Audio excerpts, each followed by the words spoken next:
दरम्यान या गॅसच्या टंचाईमुळे लहान व्यवसाय सध्या अडचणीमध्ये आलेले आहेत। चुलीवरती चहा बनवून विकण्याची वेळ सध्या या व्यावसायिकांवरती आली आहे आणि व्यावसायिक गॅसच्या टंचाईमुळे हैराण झालेत। या गॅसच्या टंचाईचा फटका आता छोट्या व्यावसायिकांना सुद्धा बसल्याचं चित्र आहे। येवला शहरामध्ये अशाच पद्धतीचं काही दृश्य पाहायला मिळतंय। गॅस उपलब्ध नसल्यानं काही व्यावसायिकांनी पर्यायी मार्ग शोधण्याची वेळ त्यांच्यावरती आलेली आहे। चहा विक्रेत्यांनी याचा मोठा त्यांना फटका बसतोय आणि चक्क चुलीवरती चहा सध्या बनवण्याचा निर्णय या छोट्या मोठ्या व्यावसायिकांनी घेतलेला आहे।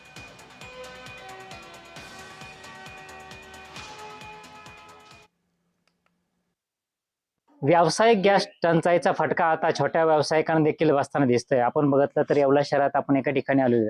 आपण बघू शकता की या ठिकाणी गॅस नसल्यामुळे अक्षरशः चहा विक्रेत्याला दगडांची चूल करून चहा बनवण्याची वेळ आली आहे। एकूणच बघितलं तर वेगवेगळे फंडे आता व्यावसायिक वापरताना दिसत आहे। आपल्यासोबत हेच चहा विक्रेता, काय सांगाल की चुलीवर चहा बनवताय?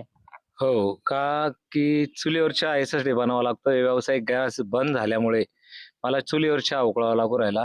माझा व्यवसाय असा आहे, की फोन आले का मला दुकानदारांना, दवाखान्यात सगळीकडे चहा द्यावा लागतो. हा छोटासा व्यवसाय आहे माझा. याच्यावरच माझं प्रपंच वगैरे सगळं चालतं.